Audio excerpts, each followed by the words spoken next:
Good morning शेरो। और कैसे हो? अपनी 10th क्लास की तैयारी को तुम ज़बरदस्त कर रहे होंगे भाई। 10th क्लास है, 10th क्लास में आपने सपने लेके बैठे होंगे ना कि सर हम तो 95 बनाना है, 80 बनाना है, 80 से ऊपर बनाना है। तो जो भी सपना है वो तो आपको भी पता है कि मेहनत गेल पूरा होगा, ठीक है ना। मेहनत करनी पड़ेगी। तो हम अपनी क्लास को आगे बढ़ाते हैं। आपको पता है अपन विज्ञान पढ़ रहे थे 10th क्लास की, अपना पहला पार्ट पढ़ चुके अपन, मतलब पहला जो चैप्टर था वो पढ़ रहे थे। तो उसका पहला पार्ट बना के अपन ने वीडियो डाल दी थी। अब दूसरे पार्ट के अंदर बात करते हैं। तो दूसरा पार्ट पढ़ने से पहले अपन पहले पार्ट को रिपीट करते हैं कि अपन ने उसके अंदर क्या पढ़ा था। तो आपको पता है अपन 10th क्लास में पढ़ क्या रहे, विज्ञान पढ़ रहे, और उसका कौन सा चैप्टर पढ़ रहे, अध्याय फर्स्ट। क्या नाम है अध्याय फर्स्ट का? रासायनिक अभिक्रिया एवं समीकरण। अब अपन ने सबसे पहले क्या पढ़ा था?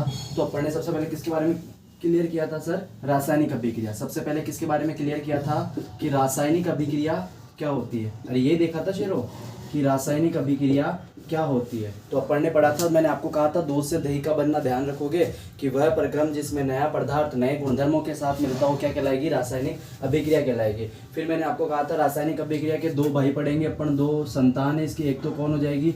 अभिकारक पक्ष, और एक कौन हो जाएगा? उत्पाद पक्ष। एक तो कौन हो जाएगा? अभिकारक पक्ष, और एक कौन हो जाएगा? उत्पाद पक्ष। ठीक है, ये ध्यान रखना। अब अभिकारक क्या होता है? जो रासायनिक अभिक्रिया में भाग लेता है। उत्पाद क्या होता है? जो रासायनिक अभिक्रिया की समाप्ति पर प्राप्त होता हो क्या कहलाएगा? उत्पाद कहलाएगा। उसके बाद अपन ने पढ़ा था कि रासायनिक अभिक्रिया के क्या पढ़ा था? इसके बाद वो मैग्नीशियम रिबन वाला जो उदाहरण था वो अपन ने पढ़ा था। फिर अपन ने पढ़ा था रासायनिक अभिक्रिया में होने वाले परिवर्तन, कि रासायनिक अभिक्रिया इसमें कितने परिवर्तन होते हैं? तो इसमें दो प्रकार के परिवर्तन होते हैं। अरे पढ़ा था क्या कि रासायनिक अभिक्रिया में मुख्यतः दो प्रकार के परिवर्तन होते हैं। पहला अपन ने देखा था भौतिक परिवर्तन। पहला परिवर्तन कौन सा देखा था शेरो? भौतिक परिवर्तन। और दूसरा कौन सा देखा था अपन ने? रासायनिक परिवर्तन। ये पढ़ा था अपन ने। और ये पढ़ा था भौतिक परिवर्तन पढ़ा था एक, और एक रासायनिक परिवर्तन पढ़ा था। ठीक है, ये अपन ने देखा था। उसके बाद अपन ने पढ़ा था रासायनिक अभिक्रिया के अभिलक्षण, जो तीसरा टॉपिक अपना अपने पहले पार्ट के अंदर पढ़ चुके हैं अपन। दूसरा अपन ने पढ़ा रासायनिक अभिक्रिया के अभिलक्षण। रासायनिक अभिक्रिया के क्या पढ़ेंगे सर? अभिलक्षण, कि रासायनिक अभिक्रिया के क्या क्या लक्षण होते हैं, मतलब किन से हमें पता चलेगा कि रासायनिक अभिक्रिया हुई है या नहीं। यहाँ पे अपन ने पढ़ा था कि रंग में परिवर्तन, ताप में परिवर्तन, गंध में परिवर्तन, स्वाद में परिवर्तन, अवस्था में परिवर्तन, ये सब जो होता है वो रासायनिक अभिक्रिया के अभिलक्षण होते हैं। फिर अपन ने पढ़ा था कि रासायनिक अभिक्रिया जो होती है, रासायनिक अभिक्रिया का यहाँ पे अपना पूरा पार्ट क्लियर हो चुका था। अब अपन आते हैं रासायनिक समीकरण। तो चौथा अपन ने पढ़ा था कि रासायनिक समीकरण किसे कहते हैं? रासायनिक समीकरण। तो वह जब किसी रासायनिक अभिक्रिया में उपस्थित तत्वों या यौगिकों को उनके प्रतीकों के माध्यम से लिखा जाता है, तो जो अपन को प्राप्त होता है उसे क्या कहा जाता है? रासायनिक समीकरण कहा जाता है। और इस रासायनिक समीकरण को भी अपन ने दो भागों में बांटा था। कौन कौन सी? तो देखते हैं भाई। रासायनिक समीकरण के भी दो भाई पढ़े थे ना अपन ने, संतुलित रासायनिक समीकरण, और एक पढ़ा था अपन ने असंतुलित। तो एक तो कौन सा पढ़ा था शेरो? संतुलित रासायनिक समीकरण। और एक कौन सा पढ़ा था? असंतुलित रासायनिक समीकरण। और ये अपन ने पढ़ा था ना कि संतुलित क्या होगा? असंतुलित रासायनिक समीकरण। संतुलित में अपन ने पढ़ा था कि वह रासायनिक समीकरण जिसमें अभिकारक पक्ष में परमाणुओं की संख्या उत्पाद पक्ष के परमाणुओं की संख्या के क्या हो? बराबर हो, उसे क्या कहेंगे? संतुलित रासायनिक समीकरण। फिर अपन ने पढ़ा था असंतुलित रासायनिक समीकरण। तो असंतुलित रासायनिक समीकरण किसे कहते हैं? वह रासायनिक अभिक्रिया जिसके अंदर, या वह रासायनिक समीकरण जिसमें अभिकारक पक्ष व उत्पाद पक्ष में परमाणुओं की संख्या क्या हो? अलग अलग हो, उसे क्या बोलते हैं? असंतुलित रासायनिक समीकरण। ये अपन ने देखा था। फिर उसके बाद अपन ने वो द्रव्यमान संरक्षण का नियम पढ़ा था, और इसी का एक भाई पढ़ा था अपन ने चौथा, द्रव्यमान संरक्षण का नियम। द्रव्यमान संरक्षण का नियम पढ़ा था कि द्रव्यमान संरक्षण का नियम क्या होता है? कि किसी भी रासायनिक अभिक्रिया में द्रव्यमान को ना तो उत्पन्न किया जा सकता है, ना ही नष्ट किया जा सकता है, बस इसे एक रूप से दूसरे रूप में परिवर्तित किया जा सकता है। ये द्रव्यमान संरक्षण का नियम पढ़ा था। और यहाँ से थोड़ा सा क्वेश्चन भी निकल के आया था, क्या कि सर असंतुलित रासायनिक समीकरण को संतुलित बनाकर क्यों लिखा जाता है? तो आपको बताया था कि प्रत्येक विज्ञान के अंदर जितनी भी समीकरणें होती है वो सब कौन से नियम का पालन करेगी? द्रव्यमान संरक्षण नियम का पालन करेगी। परंतु असंतुलित रासायनिक समीकरण द्रव्यमान संरक्षण नियम का पालन नहीं करती है, अतः असंतुलित रासायनिक समीकरण द्रव्यमान संरक्षण नियम का पालन करे, इसलिए इसको किस में चेंज करके लिखा जाता है? संतुलित रासायनिक समीकरण में चेंज करके लिखा जाता है। और अपन ने पढ़ा था कि असंतुलित रासायनिक समीकरण को संतुलित रासायनिक समीकरण में परिवर्तित करने के लिए एक विधि जो होती है उसे बोला जाता है हिट एंड ट्रायल विधि। उसे क्या बोला जाता है? हिट एंड ट्रायल विधि, या इसे क्या बोलते हैं? अनुमान विधि। अरे ठीक है सर, ये पढ़ा था। तो जो पार्ट फर्स्ट था अपना, जो पार्ट फर्स्ट अपन ने देखा था, तो उस पार्ट फर्स्ट तक मैंने ये देख लिया था। और अगर इनको और ज़्यादा डीप में समझना है कि सर क्या है क्या, तो एक बार पार्ट फर्स्ट आप जरूर देख लेना, सारे टॉपिक वहाँ पे डिस्कशन किए हुए हैं, तो देख लेना। ओके, अब अपन पढ़ते हैं, आज अपना इस चैप्टर को आगे बढ़ाते हैं कि हिट एंड ट्रायल विधि से आगे अब चलते हैं। तो अपन ने रासायनिक अभिक्रिया पढ़ ली, रासायनिक समीकरण पढ़ ली। अब अपना जो टॉपिक आएगा वो आएगा रासायनिक अभिक्रियाओं के प्रकार। ठीक है, तो रासायनिक अभिक्रियाओं के प्रकार की ओर चलते हैं, क्या है क्या नहीं है, क्या कहता है, वो सारा देखने की कोशिश करते हैं। ओके चलो चलते हैं आगे। ठीक है,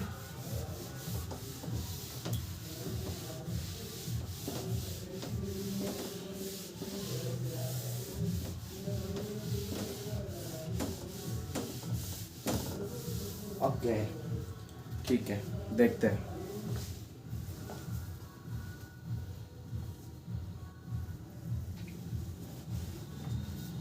चलो, अब अपना जो टॉपिक आएगा वो अपन देखेंगे रासायनिक अभिक्रियाओं के प्रकार। भाई ये चैप्टर है अपना, मेन जो फोकस है ना चैप्टर का वैसे पे ही है। तो क्या टॉपिक है? रासायनिक अभिक्रिया के प्रकार। तो देखते कौन कौन से प्रकार है। ठीक है, तो रासायनिक अभिक्रिया के कौन कौन से प्रकार है वो अपन को देखना है, तो देखते हैं। पहला, दूसरा, तीसरा, चौथा, पांचवा, छठा, सातवां, आठवां, कितने हैं क्या है देखते हैं। ठीक है, तो सबसे पहले अपन जो रासायनिक अभिक्रियाओं के प्रकार में पढ़ेंगे वो सबसे पहले पढ़ेंगे अपन संयोजन अभिक्रिया। कौन सी पढ़ेंगे सर? संयोजन अभिक्रिया। दूसरी अपन जो देखेंगे वो कौन सी देखेंगे? वियोजन अभिक्रिया।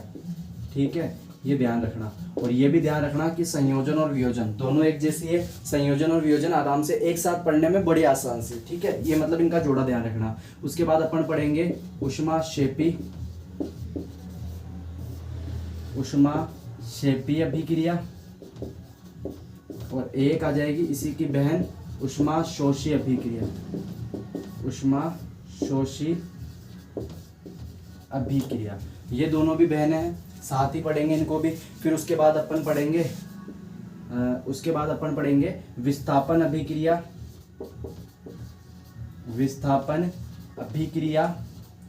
दूसरी पढ़ेंगे द्विविस्थापन अभिक्रिया। दूसरी कौन सी होगी सर? द्विविस्थापन अभिक्रिया। ये दोनों भी बहनें हैं, इनको भी साथ पढ़ेंगे। इसके अलावा एक और आता है, फिर आती है अपने पास अपचयन अभिक्रिया। अपचयन अभिक्रिया। आठवीं आती है अपने पास उपचयन अभिक्रिया। अरे अपचयन और उपचयन अभिक्रिया, ये दोनों भी बहन है। और इन दोनों बहनों की भी एक और बहन आती है जिसे अपन बोलते हैं रेडॉक्स अभिक्रिया।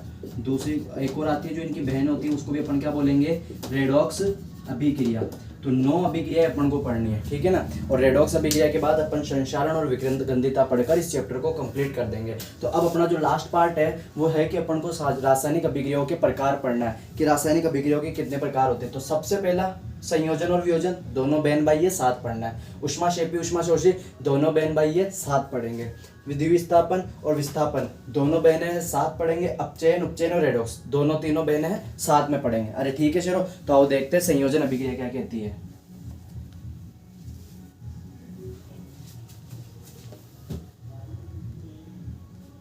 ठीक है, अब अपन पहली अभिक्रिया जो अपनी है वो देखते हुए चलते हैं कि संयोजन अभिक्रिया क्या है। पहली अभिक्रिया अपनी ले रहे हैं अपन संयोजन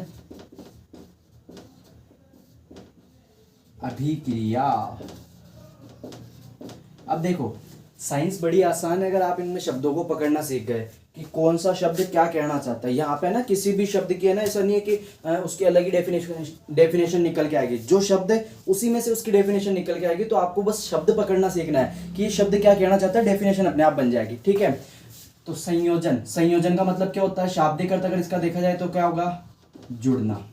शाब्दिक अर्थ का मतलब क्या होगा, जुड़ना। अब आपको पता है एक अकेला आदमी तो अपने आप में जुड़ेगा नहीं, कम से कम 2 आदमी तो चाहिए ना उसको। भाई एक अकेला आदमी तो जुड़ेगा नहीं। मैं अगर आपको कहूँ 2 में जोड़ो, 5 में जोड़ो कुछ, अब क्या जोड़ोगे, तो कुछ जोड़ने के लिए उसमें चाहिए ना। तो ध्यान रखना कि संयोजन का मतलब होता है जुड़ना। और यहाँ कम से कम कितने आदमी चाहिए जुड़ने के लिए, 2 या 2 से अधिक। अब जुड़ेगा कौन, अभिकारक। जुड़ेगा कौन, अभिकारक। और कितने अभिकारक, तो ध्यान रखना 2 या 2 से अधिक अभिकारक आपस में जुड़कर क्या प्रदान करे, एकल उत्पाद प्रदान करे। एकल उत्पाद प्रदान करे, वो अभिक्रिया क्या कहलाएगी सर, संयोजन अभिक्रिया कहलाएगी। तो वह रासायनिक अभिक्रिया, अब इसको बोलेंगे, देखो जुड़ेगा कौन, मैंने कहा ये भी अभिकारक। अब एक अभिकारक तो आपस में खुद से जुड़ेगा नहीं ना, तो एक अभिकारक को दूसरे अभिकारक से जोड़ने के लिए 2 अभिकारक तो चाहिए ही सही ना, कम से कम, कि सर 2 तो होने ही चाहिए, इसके अलावा बात नहीं बनेगी। तो जब 2 या 2 से अधिक अभिकारक आपस में जुड़कर हमें क्या देते हो, एकल उत्पाद प्रदान करते हो। क्या देते हो सर, एकल उत्पाद प्रदान करें, तो ऐसी अभिक्रिया को अपन क्या कह देंगे, संयोजन अभिक्रिया। क्या बोल रहा हूं, अगेन रिपीट करते हैं, देखो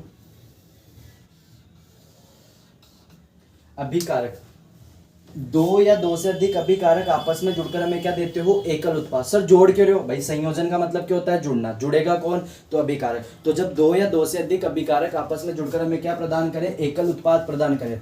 2 या 2 से अधिक अभिकारक आपस में जुड़कर एकल उत्पाद प्रदान करें, तो ऐसी अभिक्रिया क्या कहलाएगी, संयोजन अभिक्रिया कहलाएगी। अरे ठीक है, ओके सर, उदाहरण समझो, आओ देखते हैं। जैसे अपन ने मैग्नीशियम का देखा था, ये ऑक्सीजन से क्रिया करके हमें क्या दे रहा था, MgO, मैग्नीशियम ऑक्साइड का सफेद पाउडर दे रहा था ना। अब यहाँ देखो मैग्नीशियम और ऑक्सीजन 2 अभिकारक है, उत्पाद कितना मिल रहा है, एकल उत्पाद मिल रहा है। ठीक है सर, और देख लो कार्बन की क्रिया जब आप ऑक्सीजन से करोगे, और मैं आपको है ना पहले पार्ट में बता चुका हूँ कि ऑक्सीजन का मतलब क्या होता है, किसी भी वस्तु का दहन करना, उसको जलाना। ऑक्सीजन से क्रिया करने का मतलब ये होता है। तो कार्बन को जब जलाते हो, ऑक्सीजन से क्रिया कराते हो, तो क्या बनेगी, CO2।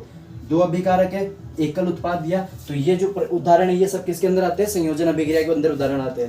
ठीक है, लेकिन अपना जो मेन अपन को यहाँ पे देखना है कि सर ये किसके अंदर कौन सा उदाहरण, इस संयोजन अभिक्रिया। देखो यहाँ हर अभिक्रिया में एक इंपॉर्टेंट उदाहरण है जिससे क्वेश्चन बनेगा। तो इस संयोजन अभिक्रिया का उदाहरण कौन सा है, तो आओ देखते हैं। अब संयोजन अभिक्रिया के अंदर जो उदाहरण आता है वो थोड़ा सा स्पेशल है।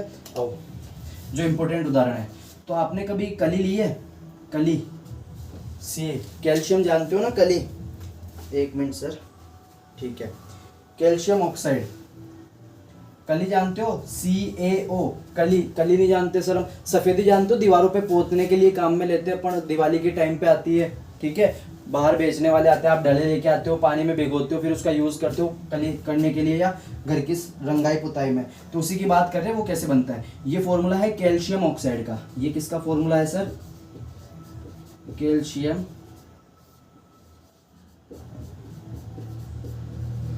ऑक्साइड का।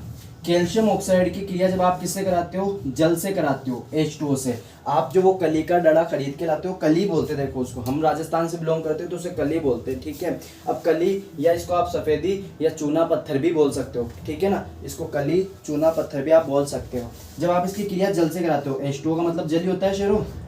तो जब आप कली की क्रिया यानी कैल्शियम ऑक्साइड की क्रिया जल से कराते हो तो क्या मिलेगा, CaOH का होल ट्वाइस। क्या मिलेगा सर, CaOH का होल ट्वाइस। और इसे क्या बोला जाता है, कैल्शियम ऑक्साइड। इसे बोला क्या जाता है, कैल्शियम ऑक्साइड। इसे क्या बोलेंगे अपन, कैल्शियम ऑक्साइड। ठीक है, अपन ध्यान रखना संयोजन अभिक्रिया के अंदर इंपॉर्टेंट उदाहरण ध्यान रखेंगे। ठीक है, ये था अपना कैल्शियम ऑक्साइड। तो जब आप कली को पानी में भिगोते हो तो पानी में भिगोने पर जो बनता है ना उसे बोलते हैं कैल्शियम ऑक्साइड, और इसे अपन सफेदी बोलते हैं। इसी से अपन दीवारों पर रंगाई पुताई का कार्य करते हैं। ठीक है, लेकिन अपने यहाँ पे एक संयोजन अभिक्रिया से एक क्वेश्चन बन के आया है कि सर, क्वेश्चन क्या बन के आया है शेरों, क्वेश्चन बनकर आया है कि सफेदी करने के, इंपॉर्टेंट क्वेश्चन इसी में से निकल के आएगा, सफेदी करने के 2 या 3 दिन बाद दीवारों पर सफेदी आती है, दीवारों पर चमक आती है, दीवारों पर चमक या सफेदी आती है, चमक आती है, चमक या क्या आती है सर, सफेदी आती है। अब पहले क्वेश्चन को रिपीट करते हैं कि क्वेश्चन क्या पूछना चाहता है। किताब वाला कह रहा है कि भाई साहब आप पेंट करते हो दीवारों पे, पेंट वो वाला पेंट की नहीं बात कर रहा हूँ कि एशियन पेंट ना, अपन किसकी बात कर रहे हैं, कैल्शियम ऑक्साइड, जो कली अपन बनाते हैं ना घर में, कैल्शियम ऑक्साइड को पानी में भिगोकर कैल्शियम हाइड्रोक्साइड, जिसे अपन कली या सफेदी बोलते हैं, इसे क्या बोलते हैं, कली या सफेदी बोलते हैं। अरे ठीक है, इसे क्या बोलते हैं, कली या सफेदी बोलते हैं। अरे ठीक है शेरो, तो ये जो सफेदी आप दीवारों पे करते हो तो तुरंत चमक नहीं आती, कम से कम 2 दिन या 3 दिन लगते हैं, तब जाके दीवारों पर आपको चमक दिखेगी। तब आपको अपना, जैसे आपने रूम के अंदर कली की है या कहीं चूल्हा जानते हो ना, चूल्हे पे कली की है, तो सुबह कली करोगे ना तो 2 दिन बाद उस पर चमक आएगी, अलग से ऐसा लगेगा कि हाँ हमने पेंट किया है। तो रीजन क्या है सर कि 2 या 3 दिन बाद चमक आती है, क्यों, आओ समझते हैं। इसी अभिक्रिया को देखते हैं। आपने दीवारों पे कली की, कली का मतलब आपने क्या कर दिया, उन पे CaOH का होल ट्वाइस कर दिया। क्या कर दिया, CaOH का होल ट्वाइस। और ये जो CaOH का होल ट्वाइस है, ये वायु में उपस्थित कार्बन डाइऑक्साइड, इसका मतलब तो समझ लो ना CO2, भाई 10th क्लास में हो तो ये तो पता ही होगा ना, carbon dioxide, carbon dioxide. तो ये कैल्शियम हाइड्रोक्साइड वायु में उपस्थित कार्बन डाइऑक्साइड से क्रिया करके क्या बना देता है, calcium carbonate, CaCO3, calcium carbonate. ये कौन है सर अपना, कैल्शियम कार्बोनेट। तो ध्यान रखना, ये जो कैल्शियम हाइड्रोक्साइड होता है, ये वायु में उपस्थित कार्बन डाइऑक्साइड से क्रिया करके क्या बना लेता है, कैल्शियम कार्बोनेट। और इस कैल्शियम कार्बोनेट की क्या खास बात होती है कि ये कैसे होता है, सफेद चमकदार परत होती है, सफेद होता है, साथ ही साथ क्या होता है, चमकदार होता है, सफेद होता है और चमकदार होता है। और जब ये बन जाता है तो दीवारों पे क्या आ जाती है, चमक आ जाती है। तो ध्यान रखना, ये जो कैल्शियम हाइड्रोक्साइड है, ये वायु में उपस्थित कार्बन डाइऑक्साइड से क्रिया करने में थोड़ा समय अधिक लेता है, मतलब 2 या 3 दिन लेता है। और जब क्रिया करता है तो क्या बन जाता है, कैल्शियम कार्बोनेट बन जाता है, जो क्या होता है, एक सफेद चमकदार होता है, जिस वजह से क्या होता है, दीवारों पर चमक आ जाती है। तो क्वेश्चन क्लियर हो गया कि सफेदी करने के 2 या 3 दिन बाद दीवारों पर चमक क्यों आती है, क्योंकि कैल्शियम कार्बोनेट को बनने में कितना समय लगता है सर, 2 या 3 दिन का समय लगता है। अरे ठीक है शेरो, चले आगे। ओके, देखते हैं क्या है क्या नहीं है। तो ये थी आपकी संयोजन अभिक्रिया।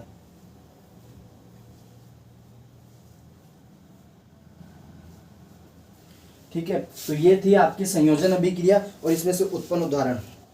और एक चीज और थोड़ा सा लॉजिकल देखते हैं। आपने मटकी ली होगी भाई, अपन अपने अभी की तो नहीं है, लेकिन हमारे मतलब जब भी कली की जाती है तो पहले कली को क्या किया जाता है, पानी में भिगोया जाता है मटकी के अंदर।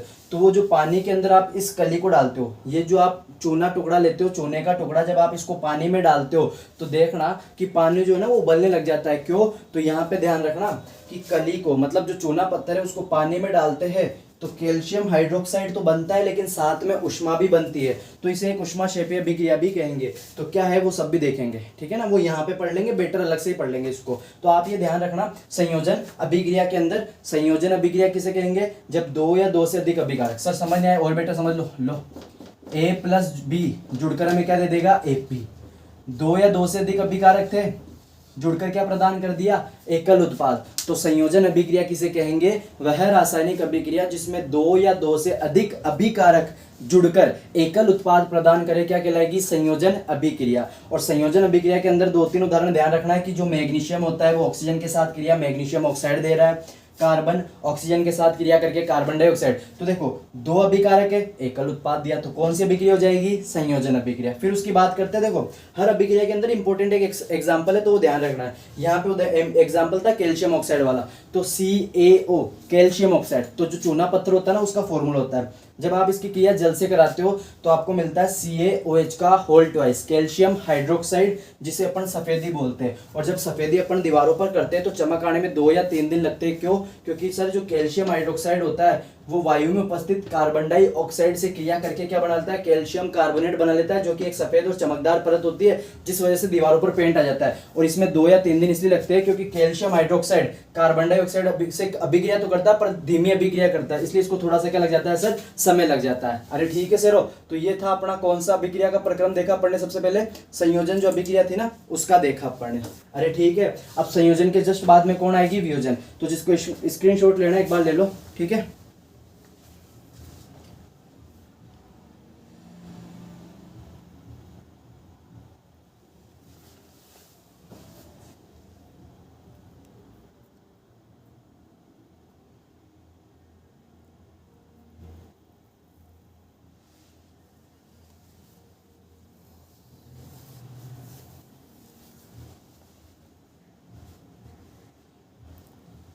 ठीक है, अगला देखते हैं क्या है क्या नहीं है। तो संयोजन तो क्लियर हो गया, अब कौन सा पढ़ेंगे अपन, वियोजन, कि वियोजन अभिक्रिया क्या कहती है।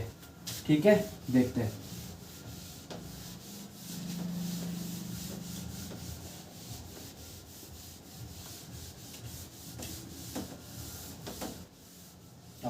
और जो सबसे बड़ी अभिक्रिया भी है ना इन सब में से, संयोजन वियोजन इन 9 अभिक्रियाओं में से सबसे बड़ी अभिक्रिया जो है ना वियोजन अभिक्रिया है, क्योंकि इसी को पढ़ने में थोड़ा सा समय लगेगा।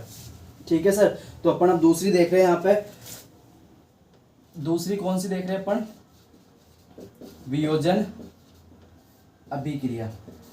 दूसरा कौन सा देख रहे हैं अपन, वियोजन अभिक्रिया, कि वियोजन क्या होता है। तो देखो संयोजन और वियोजन को थोड़ा ध्यान दें। संयोजन जुड़ना, जुड़ेगा कौन, अभिकारक। वियोजन, वियोजन का शाब्दिक अर्थ होता है टूटना। वियोजन का शाब्दिक अर्थ क्या हो जाएगा सर, टूटना। वियोजन का शाब्दिक अर्थ कौन हो जाएगा, टूटना।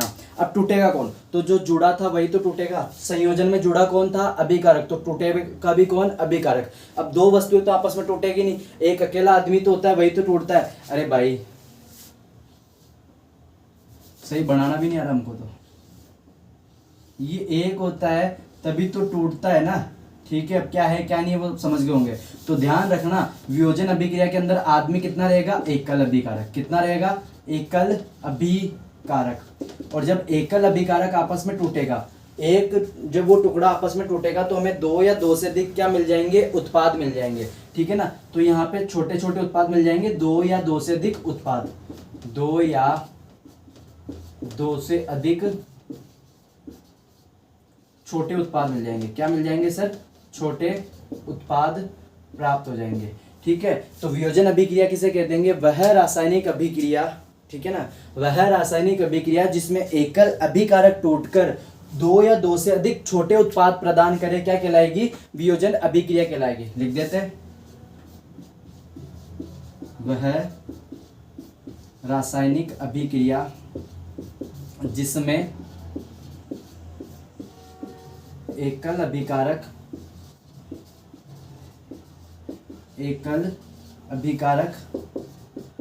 आपस में एकल अभिकारक टूटकर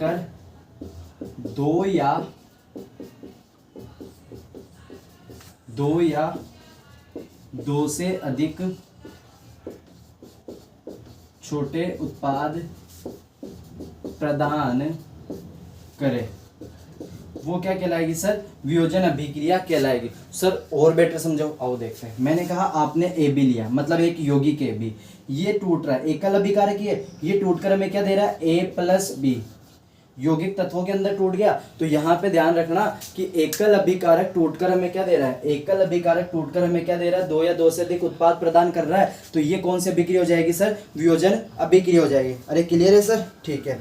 अब वियोजन अभिक्रिया, भाई टूटता कोई चीज ऐसे ही नहीं है, कांच पे हथौड़ा मारा जाता है ना तब टूटता है, ऐसे बिना कारण तो वो भी नहीं टूटता। ठीक है ना। तो ध्यान रखना, तोड़ने के लिए, वियोजन यानी टूटना, तो तोड़ने के लिए कम से कम कुछ ना कुछ बल लगाना पड़ेगा। तो वैसे ध्यान रखना, जो वियोजन अभिक्रिया होती है वो 3 कारणों पर प्रभावित होती है, 3 कारकों के माध्यम से पूर्ण होती है। भाई कोई चीज फालतू में नहीं टूटती ना, कुछ ना कुछ तो होता होगा तभी तो वो टूटती है। तो यहाँ पे देखते हैं कि वियोजन अभिक्रिया, तो ये ध्यान रखना, वियोजन अभिक्रिया 3 प्रभावों में संपन्न होती है। 3 प्रभावों या 3 कारकों से संबंधित होते हैं, प्रभावों से, या यूं लिख देते, वियोजन अभिक्रिया,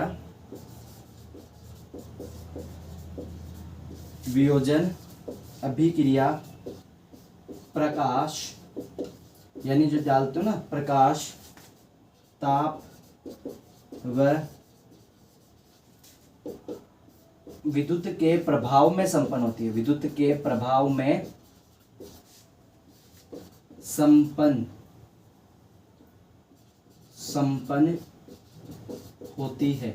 मतलब भाई वियोजन का मतलब है टूटना, तोड़ना है। अभिकारक को क्या करना है? तोड़ना। अब तोड़ने के लिए उस पर कुछ ना कुछ तो करना पड़ेगा ना। तो वियोजन की अभिक्रिया तीन कारकों के कारण प्रभावित होती है, तीन कारकों के ऊपर डिपेंड करती है, प्रकाश, ताप और विद्युत।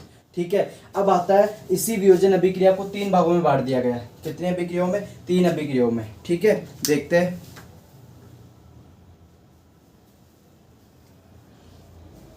ओके, वियोजन अभिक्रिया। तो जो वियोजन अभिक्रिया है इसको कितने भागों में बांट दिया शेरों? तो ध्यान रखना, वियोजन अभिक्रिया को तीन भागों में बांटा गया। पहला अपने पास आएगा प्रकाश वियोजन अभिक्रिया। पहला कौन सा जाएगा? प्रकाश वियोजन अभिक्रिया। दूसरी अपने पास आ जाएगी ताप वियोजन अभिक्रिया, ताप वियोजन अभिक्रिया। और तीसरी कौन सी आ जाएगी सर अपनी?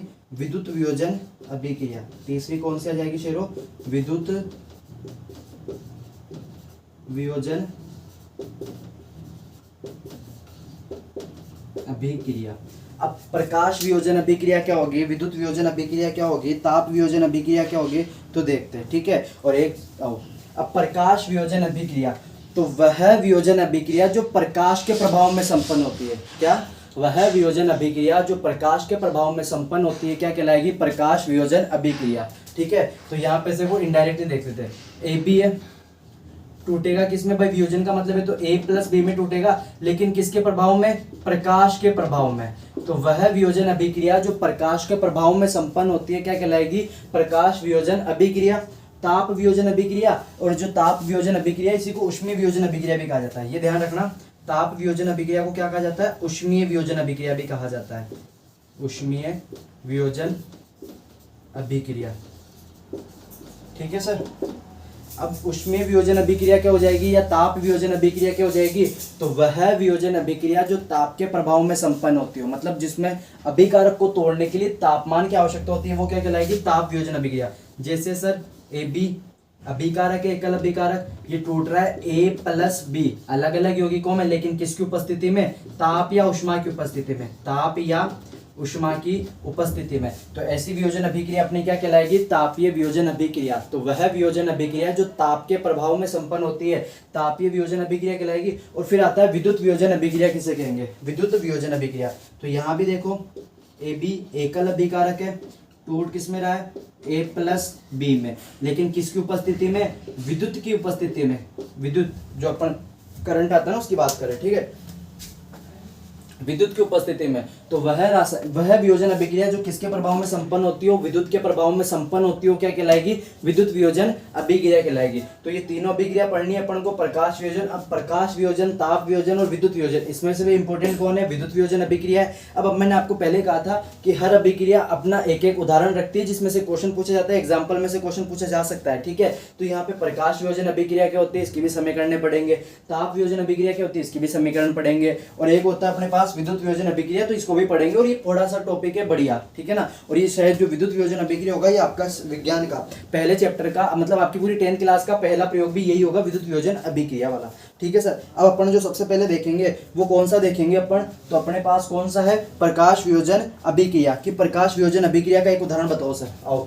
तो प्रकाश वियोजन अभिक्रिया यहाँ पे होगा नहीं, एक बार आप इसका स्क्रीनशॉट ले लो, फिर अपन इसको अलग से पढ़ेंगे। प्रकाश वियोजन अभिक्रिया, विद्युत वियोजन अभिक्रिया और तापमान, जो ये अपना है ना तापमान या ताप वियोजन अभिक्रिया। ठीक है, एक बार स्क्रीनशॉट ले लो जिसको लेना है।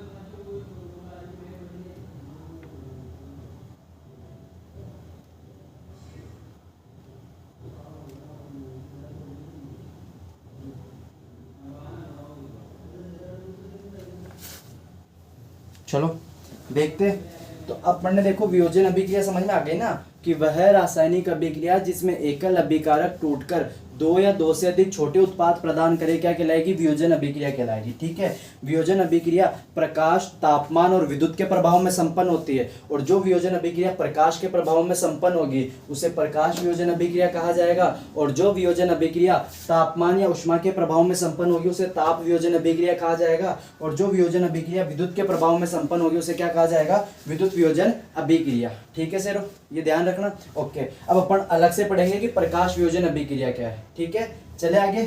ओके, चलते आगे, क्या है क्या नहीं है वो भी देखते हैं।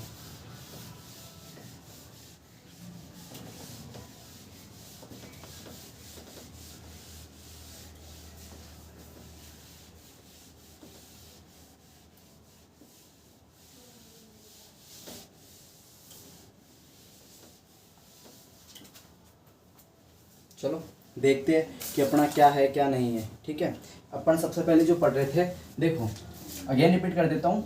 वियोजन को अपन ने 3 भागों में बांटा है। जो अपनी वियोजन अभिक्रिया है उसको कितने भागों में बांटा है अपन ने, 3 भागों में। पहला कौन सा बांटा है, प्रकाश वियोजन